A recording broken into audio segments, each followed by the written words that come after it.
formula. So we have guidelines to follow to make a chemical formula. Let's start with the ionic compounds. Diba, remember when you say ionic compounds, they are combination of a metal plus a non-metal, okay? And they are joined together by ionic bonds, and that means that there is a transfer of electron. Wait, what happened? There is again a transfer of electrons. Now, last time, we discussed the naming. This time, baliktarin natin how to make a chemical formula. Okay? So, ganito lang. In making the chemical formula, number 1, the first thing that you need to do is to write the symbols of the elements. Pwede ding polyatomic ion. Okay? So yan pa yung isa na you need to be familiar. Our polyatomic ions. So example, in the case of magnesium bromide. Ano ba symbol ng magnesium class? Break mo akong pangutan. What's the symbol? MN. Tulog na gurun sila ay magnesium. MG po, ma'am. Is MG po. Mg. How about the bromine? BR. Bromide, syempre bromine. Br, okay. So yan yung first step ha. Write the symbols of the elements or the polyatomic ion. So in the case of magnesium bromide, you have here Mg for magnesium and Br for bromide, or that is actually the bromine. Now, number 2 step here is to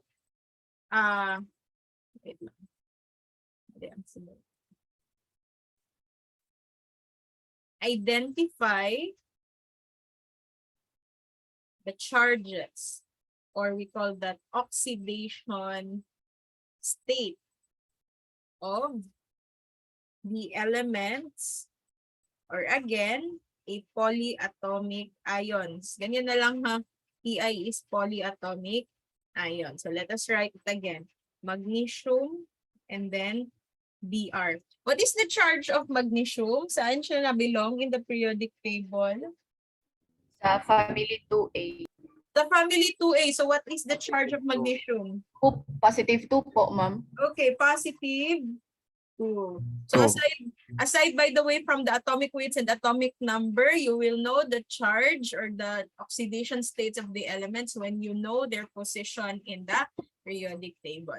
So again, that's magnesium positive 2. Okay? How about bromine? Ano belong si bromine sa periodic table? Family 7 po. Family 7, very good. But what is the charge of bromine if nasa family 7? Negative 1 po, ma'am. Okay, very good. -1. Negative 1. Okay, so ayan na. Identified na natin yung charge. So let's move on to step number 3. Step number 3. Hindi ko masulat. Okay. Add the charges. If the sum is equal to 0, the chemical, the chemical formula of the compound is the combination of the symbols only. Okay. Now, if the sum is not equal to 0, what are we going to do? Do the cross. Okay?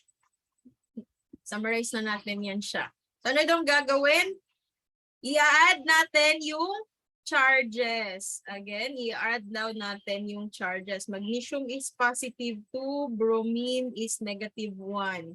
Positive 2 plus negative 1, pila na? Positive 1. Positive 1. Sabi dito, if the sum is equal to 0, i-combine mo lang siya. Okay? Like, i-combine mo lang siya, ipagtabi mo lang siya like this one. That is the chemical formula. If the sum is equal to 0. But since the sum is not equal to 0, what you are going to do is you do the crisscross. So how do you do that? Oh, wait lang. Ay, bakit? Mag-crisscross ka daw. Okay? Therefore, class, the charge of the elements, if you do the crisscross, it will become the subscript of the other element. So magnesium will take on the 1, pero class, pag 1 lang siya, you don't need to write the subscript na 1 ha, automatic yon siya. Pag nilagay ko dito magnesium, it means 1 atom yun siya. So kasi supposedly, tatanggapin niya yung 1. So, wag mo na ilagay pag 1 lang. Pero pag ito, bromine will take the 2. This time, the 2 will be written here sa baba as a subscript. Okay? So, that means you have 2 atoms of bromine. So, this time, this is the correct chemical formula of magnesium bromide. Okay? That's how you make a chemical formula. Our rule kasi class talaga, if you have a compound, dapat the sum of the charges is equal to 0. So that's how you know that your chemical formula is correct. Pag inad mo lahat ng charges nila, dapat makakakuha ka ng 0. So i-check natin yung sa magnesium bromide kung 0 ba talaga. So, di ba, magnesium is positive 2. Si bromine, negative 1. Pero, kasi dalawang bromine yan, dalawang negative 1, di ba, pag i-multiply natin kasi dalawa, 2 times negative 1, that's negative 2. So, pag i-add natin, positive 2 plus negative 2, this is equal to 0. So, therefore, this chemical formula is correct. Okay, that's how you check. Again, that's how you check if your chemical formula is correct. Okay? Questions? Clarifications? Wala? Yes, Maywin? Ma'am, pwede pakiulit sa 3 good ma'am ning step 3 murag nagalibog pa ko ma'am. Okay, sige, wait lang. Wait lang, i-check ko lang. Ayan. Itong sa step 3, okay, sa step 3, di ba, na-identify na natin yung charge. So, ang gagawin natin next is to get the sum. I-add natin yung charge. So, in the case of magnesium, that's positive 2. Sa bromine naman, negative 1. Di ba, pag i-add natin yan silang dalawa, positive 2 plus negative 1, we will get a positive 1. So, hindi siya 0. Ang ating rule, pag hindi 0 yung sum, do the crisscross. So, crisscross mo siya, which means yung 2, supposedly na charge ni magnesium, ibibigay mo siya doon kay bromine. Pero gagawin mo siyang subscript. Okay? And then yung 1 ni bromine, ibibigay mo doon kay magnesium. Pero sabi ko kanina, pag 1 lang naman siya, you don't need to write 1 anymore as a subscript. So kaya, you have here magnesium, tapos again, bromine will take the 2 as a subscript. So therefore, ito yung correct chemical formula. I'll give you another example. Okay? Wait lang ha. Kay lowbat akong laptop. Charge ko lang. Isaksak lang ako.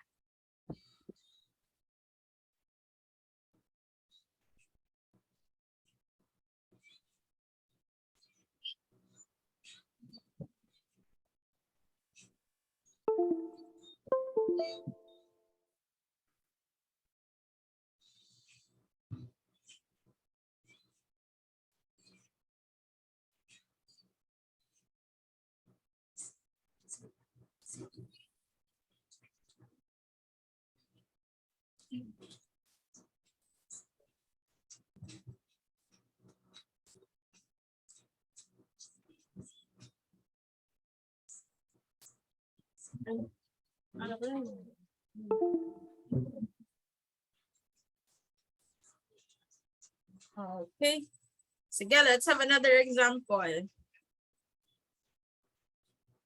Ayun. Ito lang yung i-erase ko ha. Oops. Okay. Ayun yung mali.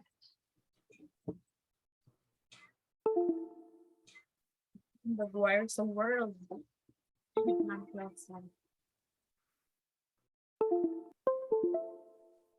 Okay.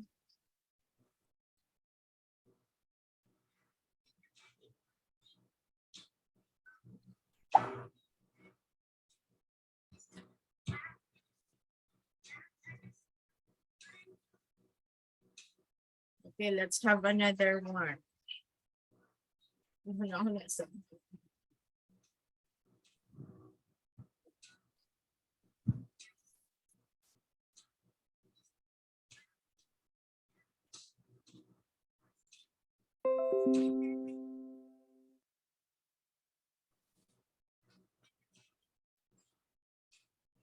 Okay, so we have here potassium oxide. Again, what's the first step? Write the symbols of the elements or the polyatomic ion. What is the symbol of potassium? Okay. K. Okay, very good. We have here the K. And then oxide is oxygen. So this is O. K and O. That's the first step. The second step is to identify their charges. So anong charge ba ni potassium? Positive 1. Okay, very good. Si potassium ay makikita sa group number 1. So yung kanyang charge ay positive 1. How about oxygen?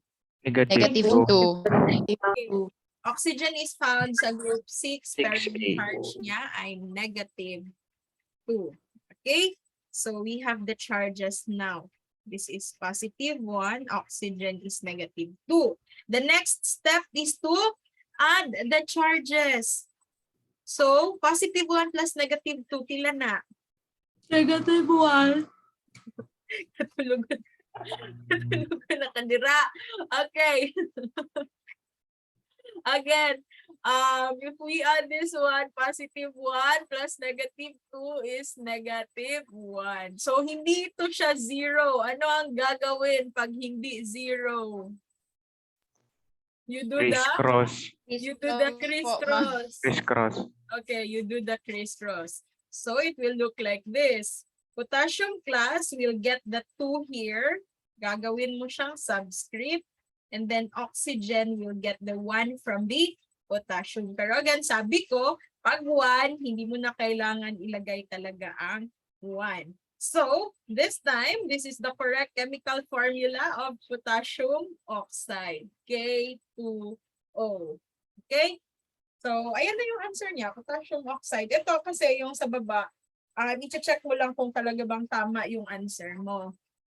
Kasi the rule is, kailangan the sum of the charges that you will get here should be equal to 0. So just like this, since potassium is positive 1, pero you have 2 potassium, that will be equal to positive 2. And then si oxygen is negative 2. So if we add this, you will get 0. So therefore, this chemical formula here is correct. Yeah, this is just checking here on the last part.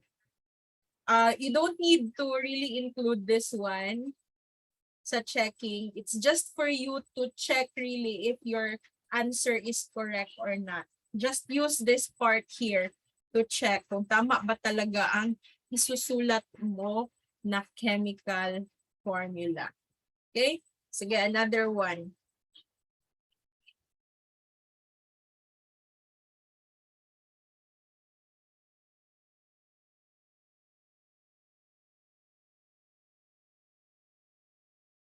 Sige daw, kayo daw. Let me see if you can apply now the rules.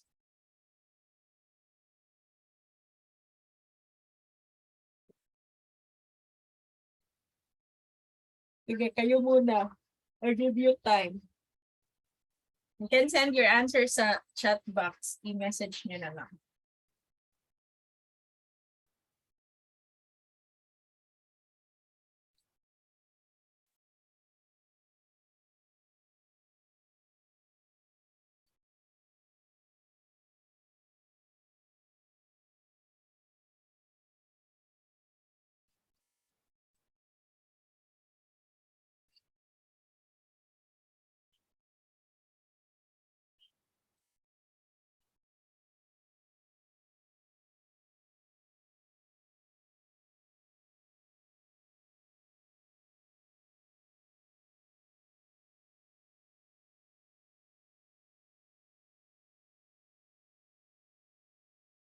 Kanang kamo ang nagbuhat sa dili nang gikan sa Google. You really try to make one para alam nyo talaga paano siya gawin.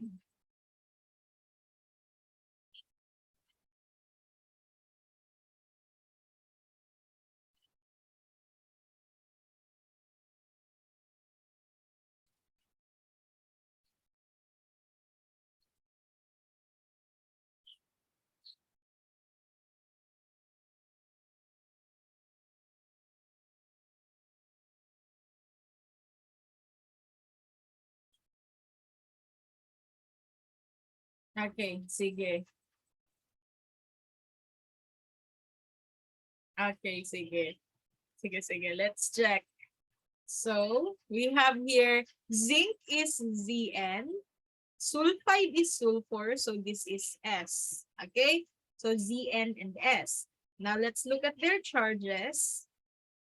Zn class is a transition metal, so it's found in the center of the periodic table. And the charge there is +2. So I told you na yung mga transition metals natin, most of them +2. Meron lang tayong mga exceptions, yung na-identify natin last time na meron silang dalawang charges. Okay, may +2, +4. But yung hindi nasali doon, sa mga exceptions na yun, +2 talaga sila ha. And then sulfur is under oxygen in the periodic table, and that means that the charge here is -2.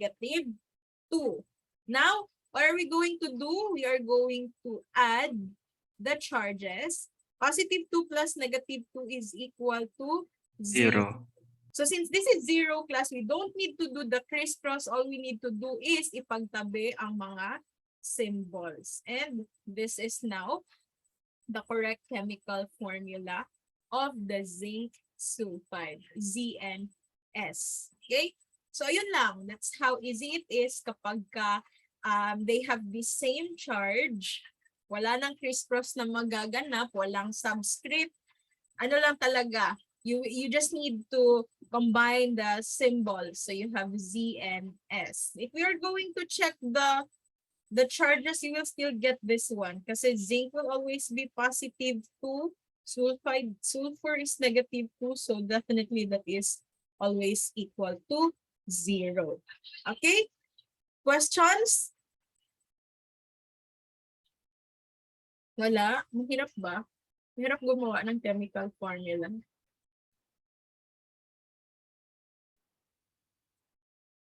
Delete natin ito. Let's have now the polyatomic ions. Ilang huna ko.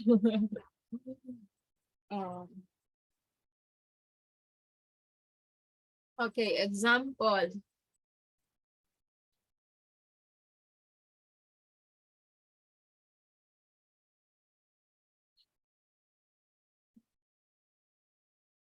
Sige, barium hydroxide. Sige daw, you try. You try daw, get your index cards there. Diba sa index cards, pinasali ko yung charge ng mga polyatomic ions.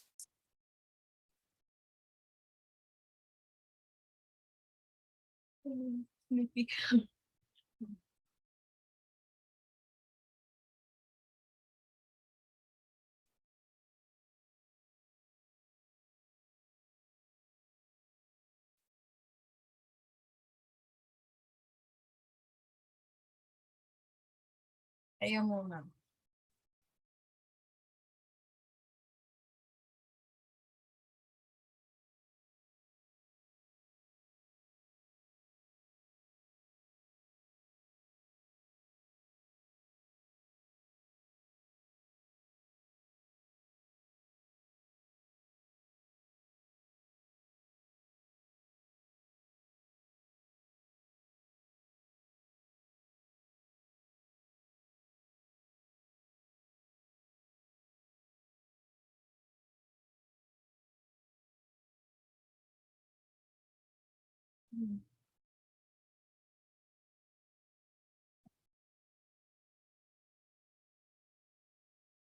Okay.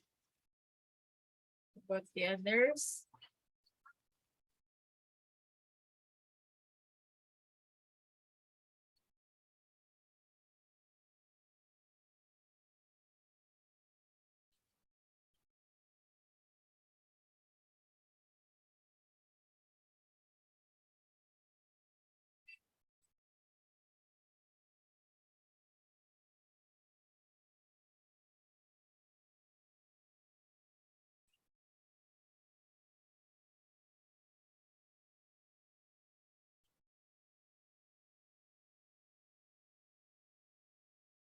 Sige. So again, the first step, parehas lang naman class. Kailangan lang nating isulat yung symbols nila. Barium is Ba. And take note that hydroxide is a polyatomic ion.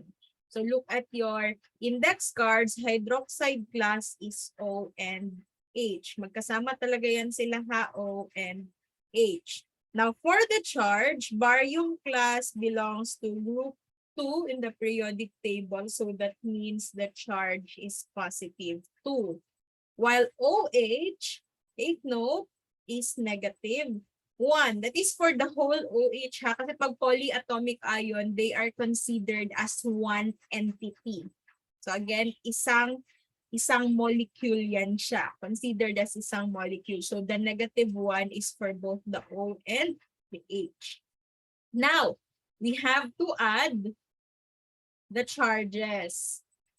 So positive 2 plus negative 1 is positive 1. So this is not equal to 0, which means we have to do the crisscross. Okay, kailangan natin gawin yung crisscross natin. So this time, it will be, barium will take the 1, pero again, you don't need to write 1, and then OH will take the 2. However, class, since this is considered one entity, please take note, this is applicable for polyatomic ions. Again, this is applicable for polyatomic ions. Ilalagay natin siya inside the open and closed parentheses to denote that it is one entity, it is one molecule. So before natin ilagay yung subscript na 2. Okay? So this is now the correct chemical formula of barium hydroxide. Okay? Kailan natin gagamitin yung open and closed parentheses? For polyatomic ions. Do not use this kung single element lang siya ha. Yung kagaya kanina, diretso mo na ilagay yung number as subscript kung single element lang. Pero pag polyatomic ion siya, ilagay mo inside an open and close parenthesis before the subscript. Pero class, kung ang subscript niya naman ay 1, okay, pag 1 ha, you don't need to use the open and close parenthesis. Again, pag 1 lang yung subscript, example, pag criss-cross mo, the polyatomic ion will get 1. No need to place it inside the open and close parenthesis. That is just true for 2 or more. So pag chinek mo yan, barium is +2, hydroxide is -1, but since you have the subscript 2 here, this will be a total of -2. So this is equal to 0, which means this is a correct chemical formula. Okay? Yes, sa polyatomic ions lang merong ganito. Okay? Any question or clarification?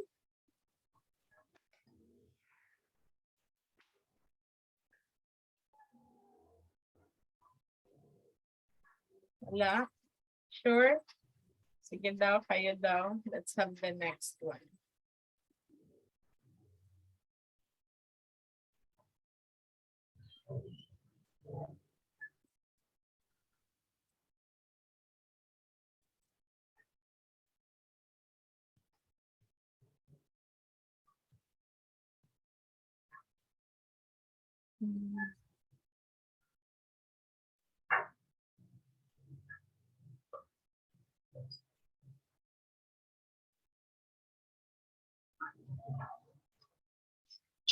Here we have here iron 2 phosphate. Okay, try nyo.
Remember, pag sinabing iron 2, the 2 there is the charge. Kasi di ba iron is one example of an element na merong dalawang charge. +2 and +3.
Okay, let's check if your answers are correct. Let's have the symbol first for iron. Syempre, iron is Fe. And then phosphate, look at your index cards. After memorizing class, the periodic table, isunod nyo yung polyatomic ions. So we have phosphate is PO4. So this is an example of a polyatomic ion. So for the charge naman, Fe, even without looking at the periodic table, the 2 here class is automatically referring to the charge of iron. So iron here is positive 2. And phosphate is always negative 3. So third step, let's add the charges. Positive 2, phosphate is negative 3. So this is equal to negative 1. So hindi siya equal to 0. Therefore, you need to do the crisscross. Okay? So that means, ibig sabihin yan, Fe class will take the 3 from the phosphate, magiging subscript niya yan, and phosphate will take the 2 from the iron. Pero again, since this is a polyatomic ion, this is considered a polyatomic ion, if meron siyang subscript na 2 or more, you have to place it inside an open and close parenthesis, okay, before writing the 2, okay, kasi it's considered as one entity. So this one now is the correct chemical formula of our iron 2 phosphate. Okay, so Fe3PO4 2. So if we check this, if this is really correct, how do we check this? We have iron is positive 2, but we have 2 iron. So that means we have a total of positive 6 na charge. Si phosphate naman ay negative 3. Dalawang phosphate. So this is a total of negative 6. So if we add the 2, this is equal to 0. So therefore, this is really the correct chemical formula of iron phosphate. Okay? Do you have questions or clarifications about this? Naintindihan ba yan? Or meron pa dito nalilito on how to make the chemical formula of our ionic compounds?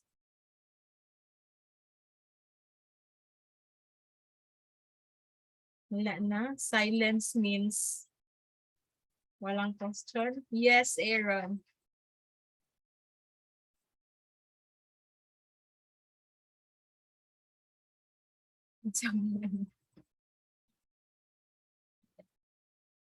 Silence means yes, nakasabot. Yeah, I will be uploading the recorded discussion here. Sige. Para sa mga na-late and sa mga paputol-putol yung connection. Okay, anything else? I hope naintindihan yun ha. Hindi naman kasi talaga masyadong mahirap yung naming and yung chemical formula. Kailangan lang natin ng time para ma-absorb natin ito.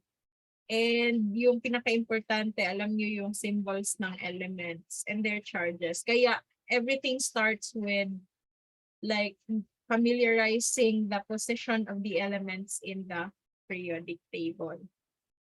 Okay? Kasi mahihirapan talaga kayo kung in the first place, you don't know the symbols of these elements or even the polyatomic ions and hindi niyo alam yung charges nila. Pero pag alam niyo na class, mabilis lang itong naming and at the same time making the chemical formula. Actually, for covalent compounds, mas madali pa talaga ito. Yung covalent compounds. Bakit? Sa covalent compounds kasi, ano lang yon?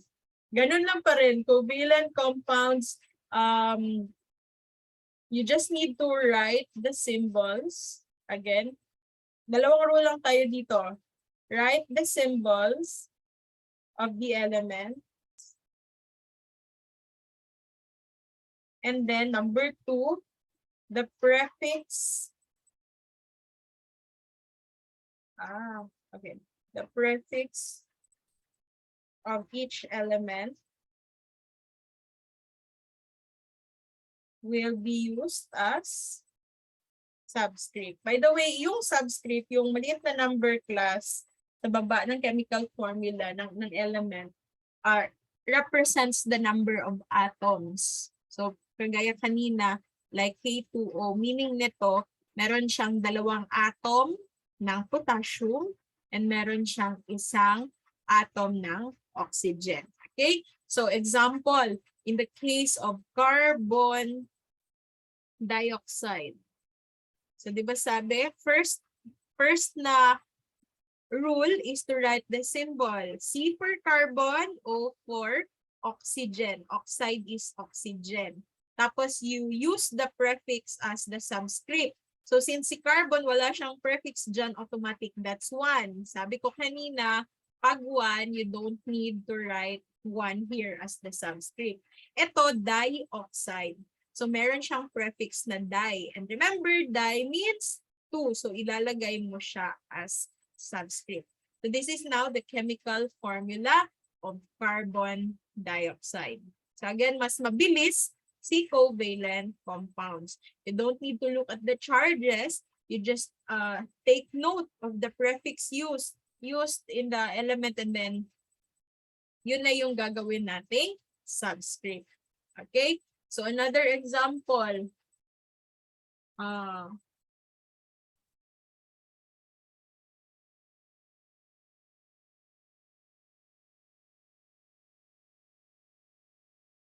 Okay. Phosphorus pentachloride. So what do you think is the correct chemical formula here? Pag may makita kayo na gumamit ng prefix, automatic, covalent compound yun. Non-metal plus non-metal.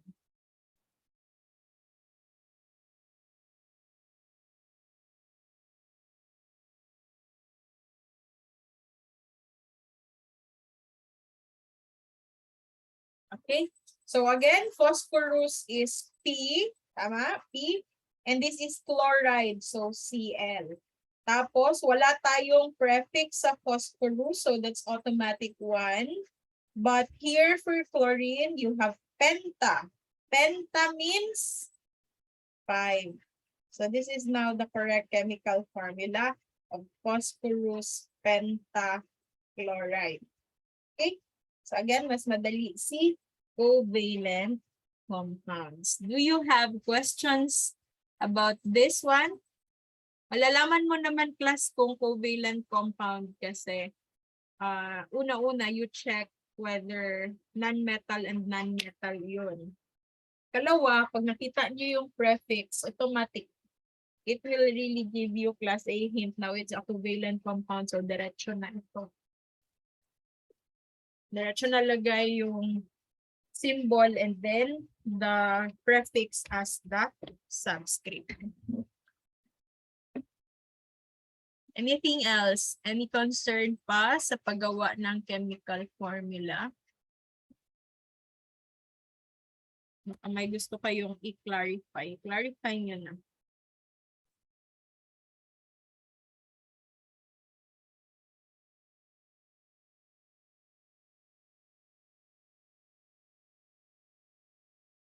Tapusin nyo yung tomorrow.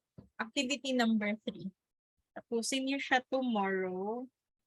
And then I'll collect that next week. Kasi yung pina-answeran ko sa inyo last time, ano lang yun? Naming. Hindi kasama yung chemical formula. So tapusin nyo siya tomorrow. Yung activity niyo for tomorrow.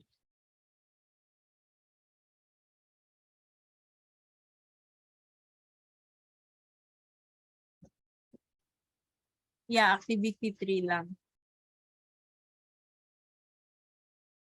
May kulang ata tayong quiz, no? Feeling ko may kulang tayong quiz. Next week na lang yun. I'll look at my records first and then I'll update you sa group chat para you can study. Feeling ko kulang talaga tayo ng quiz. 2 quiz lang ata yun. Let me check. Kasi requirement per grading period, 3 quiz. So may kulang tayo. And then yung assignment niyo, deadline yun today, please make that and submit your assignments on time.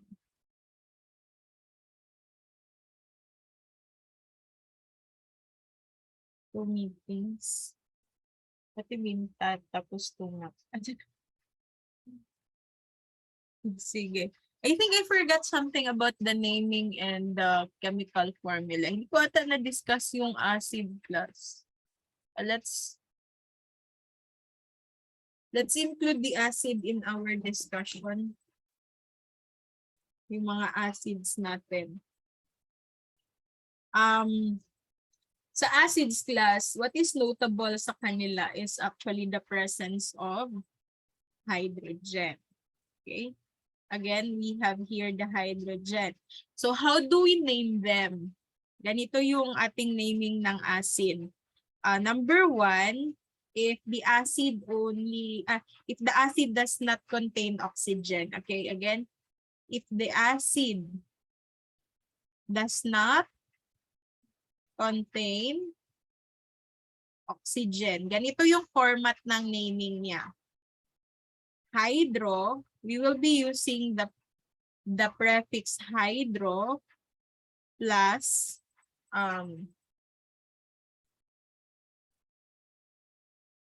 the name of the element.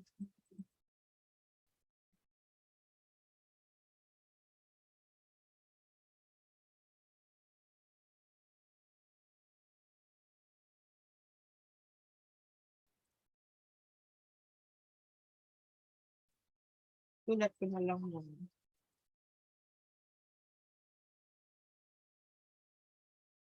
Okay. So, ganyan yung format ng naming natin for the acid. If the acid does not contain oxygen. So, hydro plus the name of the element na kasama ni hydrogen, pero you have to like change the name, the ending of the name into IC plus the acid. So, in this case, you have here HCl. So, di ba, walang oxygen dyan. So, yung pag-name natin, hydro, tapos remember, this is chlorine. So, ang sabi, the name of the element na kasama ni hydrogen, pero the ending should be IC. So, instead of chloride or chlorine, you call this chloric. So, hydrochloric, tapos the word acid. So, hiwalay yung acid na word ha. So, ito yung pangalan niya, hydrochloric acid. Okay, isang word itong hydro and chloric, and then hiwalay yung sa acid. Okay, wait lang.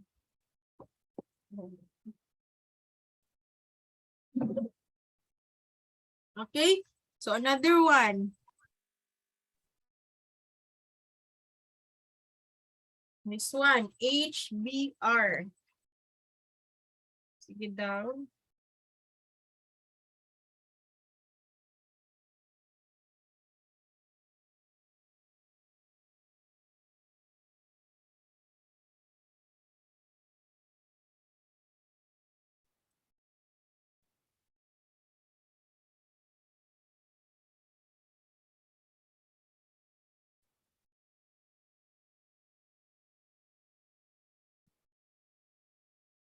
Yes, sumpay permi ang hydro ug ang name sa element na katabi niya.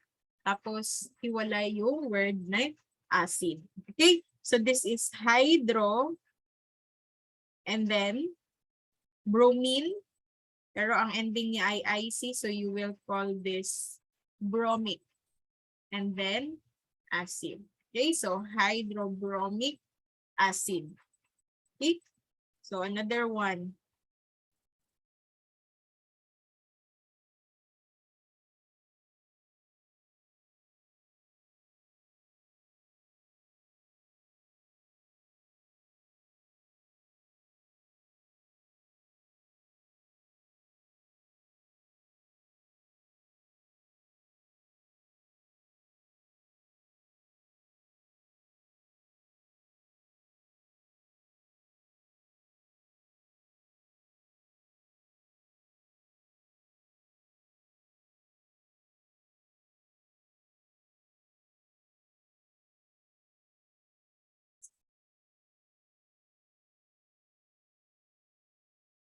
HI. How do you name HI?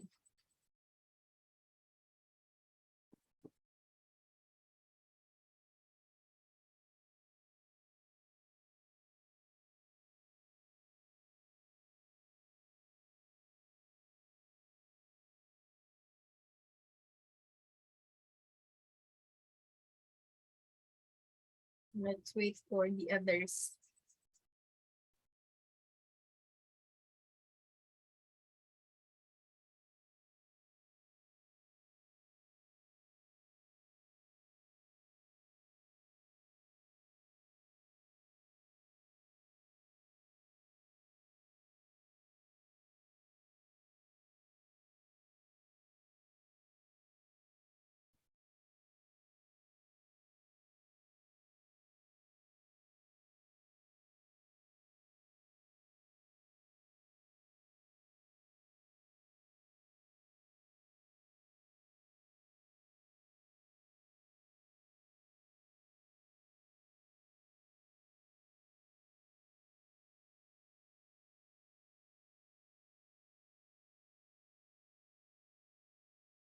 Okay. Sige. So this is again hydro. Hydro, no? Okay. Hydro. Tapos this is iodine. Tapos diba i-change natin yung ending niya sa IC. So instead of iodine, gagawin mo siyang iodic. Iodic lang ha. Hydro, iodic, and then acid. Okay? So tama yung answers niyo. Hydro, iodic, acid. So itong acid nito, yung hindi nagko-contain ng oxygen, we call this binary acid. Binary kasi dalawang element lang talaga, hydrogen and another element. Okay? So again, we call this binary acids, and this is the format sa pag-name ng ating binary acids. Now, paano yung merong oxygen? Lang ha? Ay, na-delete ko siya. But anyway, so we have here oxy acids. May bakit? We have here class oxy acids. Ito yung acid na merong oxygen. So meron tayong dalawang klase nito. Letter A, we have oxy anions with ite ending. Wait lang ha, isa-isahin natin siya. Okay, oxy anions with ite ending. Example, H2SO3. Okay, H2SO3. So aside sa hydrogen, so kanina 'di ba sa acid natin na binary, hydrogen lang talaga at another element. This time, may hydrogen ka, you have this another element, and take note, there is the presence of oxygen. Okay? So ganito yung gagawin natin, class. Titingnan mo yung kanyang polyatomic ion. So look at your index cards. Ano ba pangalan ng SO3? Ano pangalan ng SO3? Sulfite. Okay. Sulfite. Kapag ka ang pangalan class ng polyatomic ion ay nag-end sa IPE, pag isusulat mo yung pangalan ng acid, you will get the name of the element here at the center. Tapos, yung ending, papalitan mo ng OUS. Okay? Partner yan ha. Ang ite, ang partner niya ay OUS. So pag nakita nyo, the polyatomic ion na kasama ni hydrogen ay nag-e-end sa ite. So kukunin ko yung pangalan ng nasa gitna, that's sulfur, tapos lalagyan ko siya ng ending na OUS plus the word acid. Okay? So ito na yung pangalan niya. Sulfurous acid. Okay? So this time, hindi natin gagamitin yung prefix na hydro. Walang hydro dito ha. Meron pa rin yung acid, pero paano natin siya i-name? Kapag nakita natin na ang kasama ng hydrogen na polyatomic ion, ang name niya ay nag-end sa ite, gaya nito, sulfite, kukunin ko yung name ng element na nasa gitna. Tapos, anong gagawin ko? Lalagyan ko siya ng ending na OUS. Okay? So, let me give you another one and you try this. So, the same format yan siya. Meron kang hydrogen and you have one element here at the center and then you have the presence of oxygen. So, you identify first what is the name of this polyatomic ion. So, you have, para you can decide na you will really use the ending na OUS. Okay. So, ang tawag sa kanya, NO2 is nitrite. Okay? Diba? Nitrite ang tawag sa kanya. So, pag i-name natin itong acid na ito, again, get the name of the element at the center, that is nitrogen. Pero, di ba, papalitan natin yung ending niya ng OUS. So, dili nitrogenous ha, nitrous. Nitrous and then the word acid. Okay? So, bakit pinapa-identify ko sa inyo yung name ng polyatomic ion? Kasi letter B, meron tayong tinatawag na oxyanions with 8 na ending. Ang partner naman ni 8 class ay IC. So, in the case of this one, H2SO4.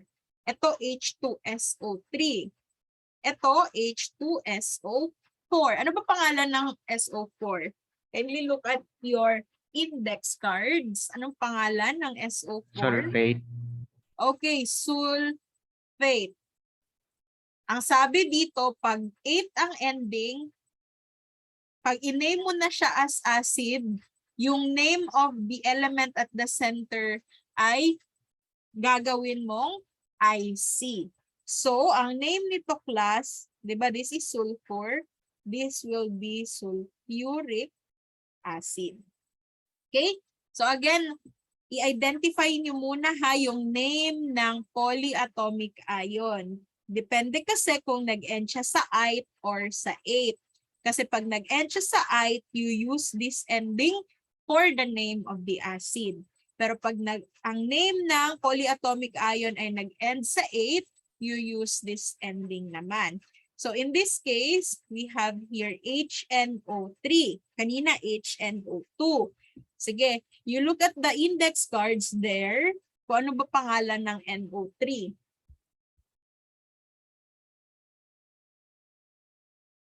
Nitrate.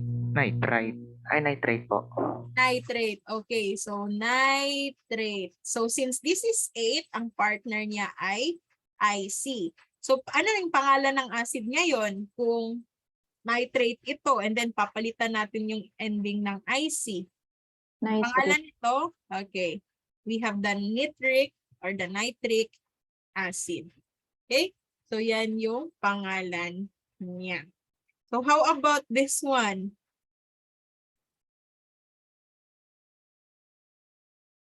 Ano kayo pangalan niyan?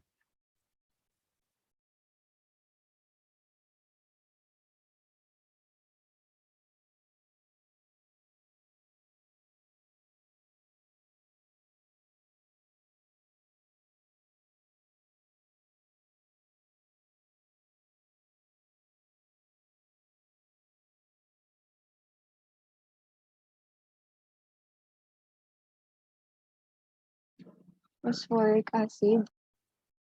Phosphoric acid. Okay. Sige. Ganito ha. This one class is PO4. Anong pangalan ng PO4? We call this phosphate. Okay? We call this phosphate, right? Ang PO4. So since this is ending in 8, we will use the IC as ending for our acid. So, di ba this is phosphorus. So, instead of phosphorus, gagawin nating IC ang ending. So, phosphoric acid. Yan yung name niya, H3PO4, phosphoric acid. Okay? Dili phosphoric acid. Phosphorus man siya. Masyadong malaki yung kinat niya sa ending niya. Phosphorus siya. Gagawin nating IC yung ending niya. Phosphoric. Okay? Phosphoric yung kanyang magiging name. So, let's have another one.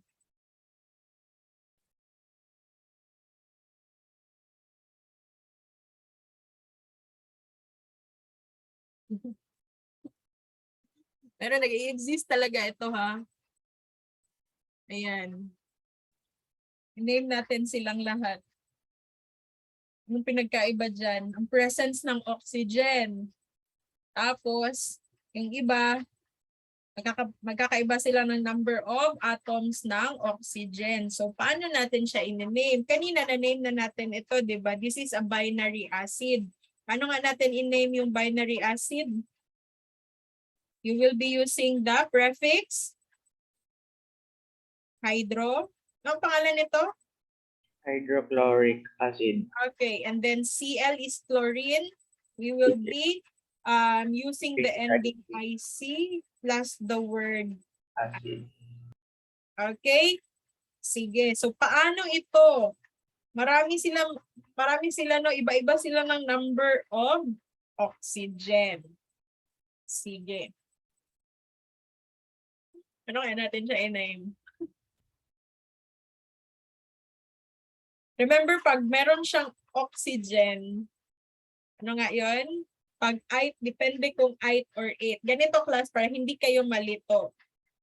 Hanapin nyo sa index card nyo, alin dyan ang chlorate and chloride. Okay? Kasi kung iti-take natin yung hydrogen, ang maiiwan, this one, this one, this one, and this one.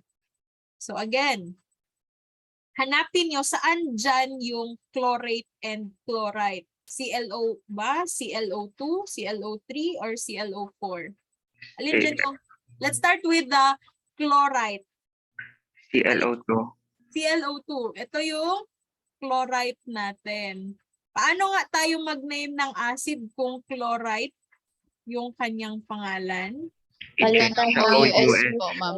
Okay.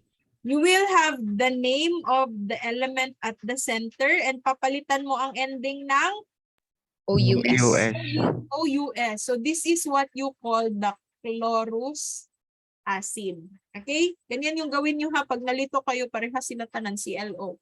Hanapin nyo muna yung chloride and yung chlorate. Okay? Tapos, next. Ito, saan yung chlorate dito? HClO3. ClO3. Ito yung chlorate, ClO3. Paano nga tayo mag-name ng acid na ang kanyang polyatomic ion ay nag-e-end sa 8? Palitan ng IC, ma'am. Change sa IC ang last. IC ang last. So this is called chloric acid. Okay. Pag na-identify nyo na class, ganito ha. Dito ka sa chloric acid mag-start.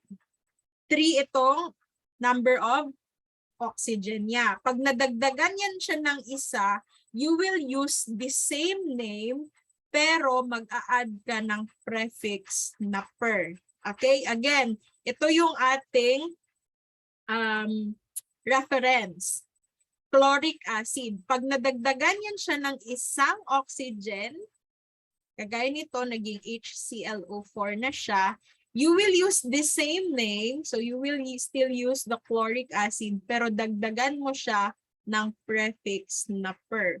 So ito yung tinatawag na perchloric acid. Okay? So again, that is called perchloric acid. Tapos dito naman, sa kabila, sa chloride banda, pag nabawasan siya ng isang hydrogen, you will still use the same name. You will use the same name, chlorous acid, pero dagdagan mo siya ng prefix na hypo. So this is now called hypochlorous acid. Okay? So yan yung pag-name ha, starting with the binary acid, hydro plus the name of the element ending in IC, and then you will have the acid. So this is called hydrochlorous acid.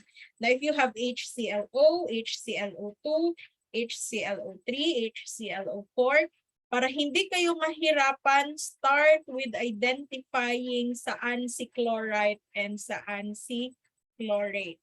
Okay? Pag na-identify nyo na siya, you know the rule. Ang partner ng I ay OUS. So, inename mo ngayon yung gitnang element, chlor, kasi chlorine yan siya, pero you have to change the ending in OUS. That is why we have here the chlorous acid.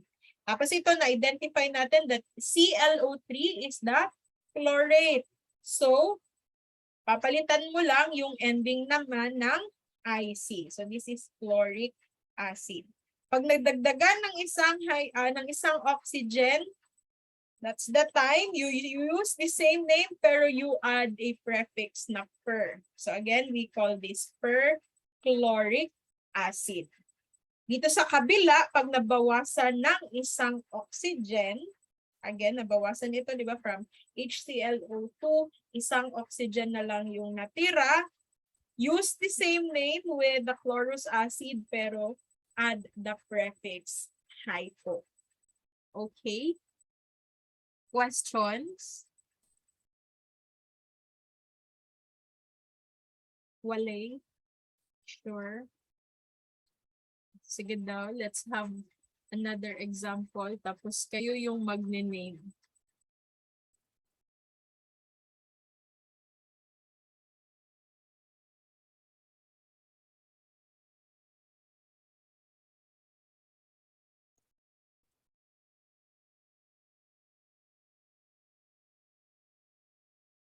Yeah, oxyacids. Pag merong oxygen, oxyacids or oxoacids, parehas lang po.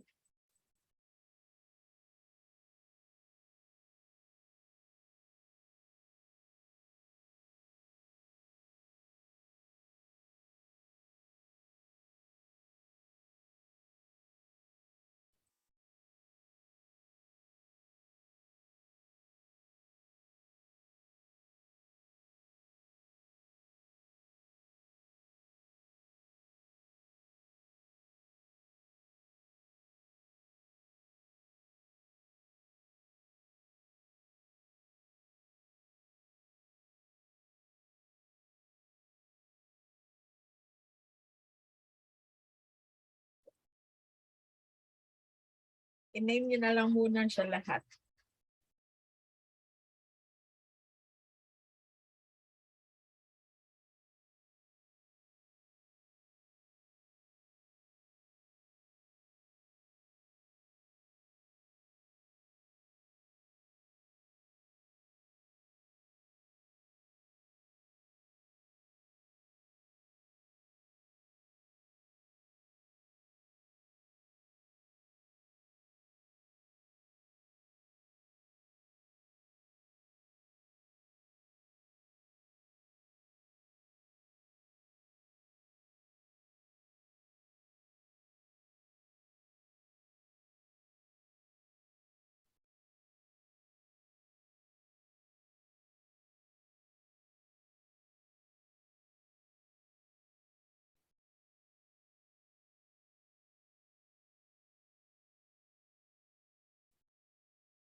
Okay. Sige, let's try to name this. This is the binary acid ha, walang hydrogen. So how do we name binary acid nga? We use the prefix hydro, tapos the name of the element ending with IC. So this is fluorine. Therefore, we call that wrong spelling wrong. Wrong spelling wrong ta din ha. Ito yung spelling sa fluorine. FLUO. So, FLUO din dito. Dili FLOU ha, mabaliktad. Mabalik mo anak. You check the spelling. Hydro. And then, instead of fluorine, we will call this fluoric. And the word acid. So, hydrofluoric acid. Now, in this case, para hindi tayo mahirapan, we have the ith and the eighth. So, this is class the so-called fluorite. Itong FO2, and then ang FO3, yan yung fluorate. So, yun yung magiging reference natin in naming. So, since this is the fluorite, we will be using OUS in the ending. No need for the prefix hydro ha. Diretso ka na. This is fluorine. So, ang ending niya, lalagyan natin ng OUS kasi ang partner ng IT class ay OUS, ITE. So this is fluorous acid. Ito naman ang partner ng 8 ay IC. So you will be using fluoric acid. Okay? Tapos ito, since plus 1 ito, sabi ko, use the same name. You still have the fluoric acid here, but dagdagan mo siya ng prefix na per. So we call this perfluoric acid. Alright. Sa kabila, pag nakulangan siya ng isang hydrogen, you will be using the same name, fluorous acid, pero lagyan mo siya ng prefix na hypo. So hypofluorous acid. Okay? So again, our reference here is the chlorate and the chloride. Okay, and then starting there, you add na lang the prefixes hypo and per kung nadagdagan or nabawasan ng hydrogen, ng oxygen, I mean. Okay, so yan yung naming natin. Do you have questions? Sa acids ito ha? Or clarifications? What time is it? Still have 30 minutes. Anyway, this is being recorded. So if you want to review, especially if paputol-putol kayo because of your internet connection, pag hindi ko nga mabigay yung link class, naaro na siya sa kuwang YouTube nakabutang, pangita lang ninyo. Naaro siya sa folder sa sa Ph113 sa Farm in Org Chemistry. Quiz. What was the last quiz that we had? Dagan kay kong subjects, di ako kahinumdumon sa tuwang last quiz. YouTube channel. Ma'am, I think atong last quiz kay katong kuan mapag-predict sa neutrons, protons dito sa lab, ma'am, pero sa lecture kalimot ko. Ang sa lecture, wait lang, I think I have a copy of the quiz here. Let me check. Sa lab, hindi pa pala tayo ng quiz ng naming, no? Wait ha, ilang quiz na tayo sa lab? Dalawa, kulang tayo ng isa. Quiz 1, wait lang, 2022.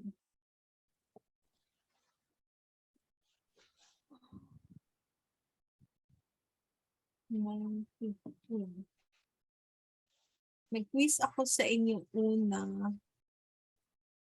nung first part ng Introduction to Inorganic Chemistry.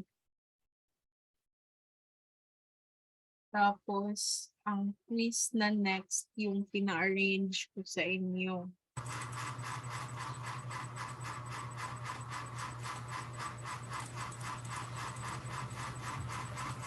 Okay.